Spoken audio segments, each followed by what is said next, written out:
Welcome back to 1813. Fair warning, I'm joined with Wanda Whitcomb. Wanda, you have worked through family services and this shelter in Jasper, if I'm correct, with many women over the years, many women very highly regarded in this field.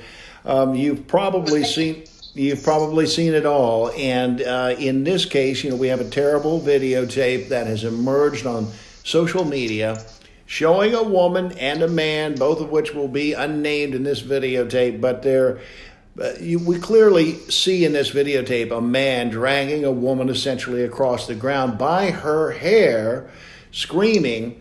The authorities in Newton County say they are looking for the suspect. They evidently are together. It's unclear at this point exactly. Maybe you can illuminate the situation from there. It's been said that she is being held without her consent. Where they are, we don't know yet. Many women refuse to file charges, and that needs to be clarified. They don't have the power to file these charges. They can only file a complaint.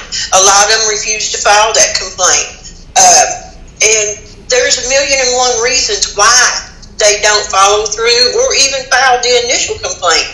And people don't understand that is part of the battered women syndrome.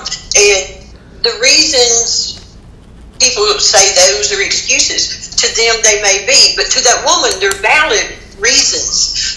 They're fearful. They don't believe that people will believe them. They feel that law enforcement's not going to follow through with them. Economic insecurities, fear of losing their children, fear of getting out without their children. And we have to be honest. It's easier to keep your children than it is to get them back. Yeah. So there's all kinds of reasons. Economic is big. A lot of these women don't have the education.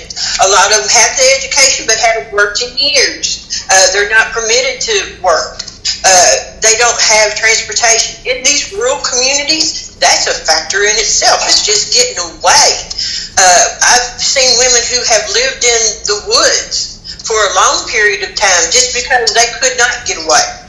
Do people think that the Jasper facility plausibly could be closed, or that because of the COVID-19 outbreak that these services are not being rendered?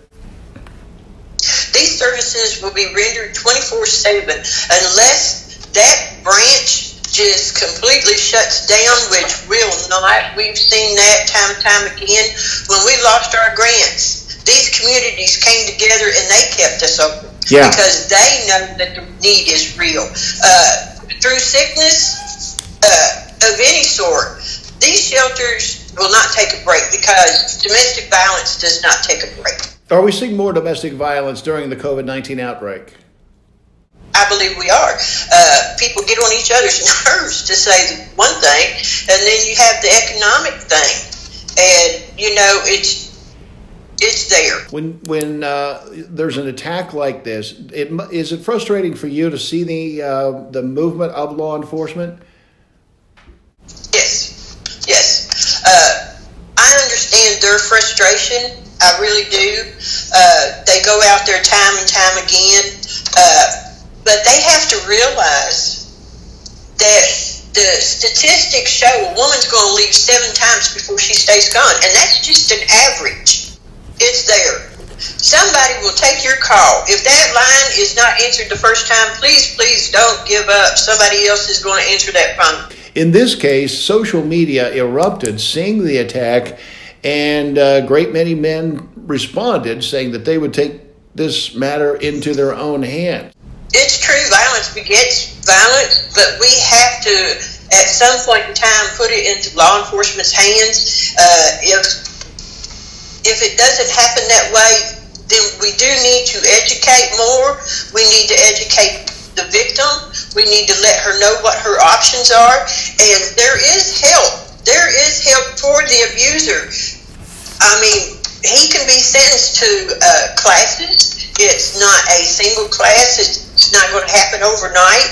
But if he wants to own up and own his part in that, he can get help too. And that's real important. And we do offer those classes also for the abuser.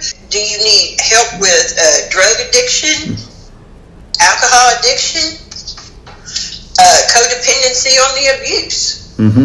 I mean, it's all there. The children need counseling. Also, let's address every part of this scenario. Wanda Whitcomb, thanks so much for your time. We appreciate your expertise.